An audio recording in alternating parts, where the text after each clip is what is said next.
Stephen Yerker's job is, well, different. And avoid. Using a modified baby stroller, Yerker is on a high-tech hunting expedition. He hopes to find human graves. We use ground-penetrating radar and magnetics and other instruments to measure the physical changes underground, to look at the matrix and what we identify as anomalies, changes underground, and how they associate with the human burials that are at this alleged cemetery. Alleged because no one is completely sure where the graves are. I feel very close to my ancestors here. But John Baker Jr. is convinced this is the right place. Baker is a descendant of slave ancestors that lived and worked here at Wessington Plantation. We first profiled John in 2009. It was this photograph that started John Baker Jr. on his voyage of discovery. When I was in the 7th grade, there was a social studies book called Your Tennessee. And in chapter 10, there was a photograph of 4 former slaves, which is on the book cover. And I kept being drawn to this photograph for some reason. What he didn't know was that these faces from the past were about to redirect his future. I said, "Grandmother, this photograph is in our history book." And she said, the couple seated, she said, "That's my grandmother and grandfather." The photo was taken at a place known as Wessington Plantation, where John's ancestors had been slaves. Wessington Plantation encompassed over 13,000 acres. The plantation's owner, Joseph Washington, was a cousin of another famous Washington, George. At one time, Wessington was the largest tobacco plantation in America.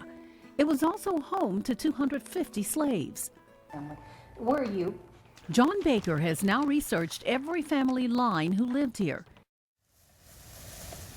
Which brings us back to today. Sort of wondering exactly where my direct ancestors are buried, because we know they were buried here, but not the exact location.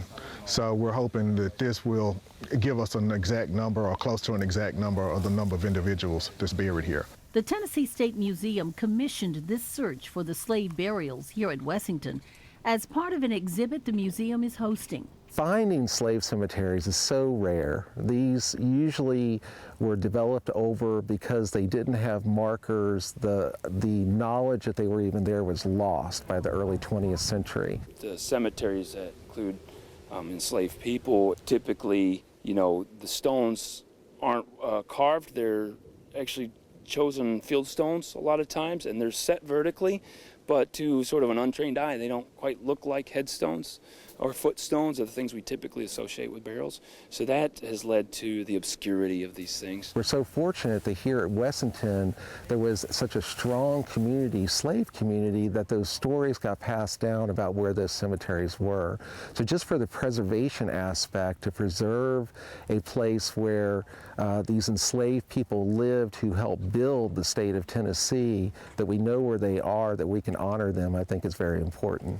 From the data collected, a three-dimensional image of the site will show in detail what is here underground. There's a need for it because geophysics is a non-invasive technique, so you're not excavating.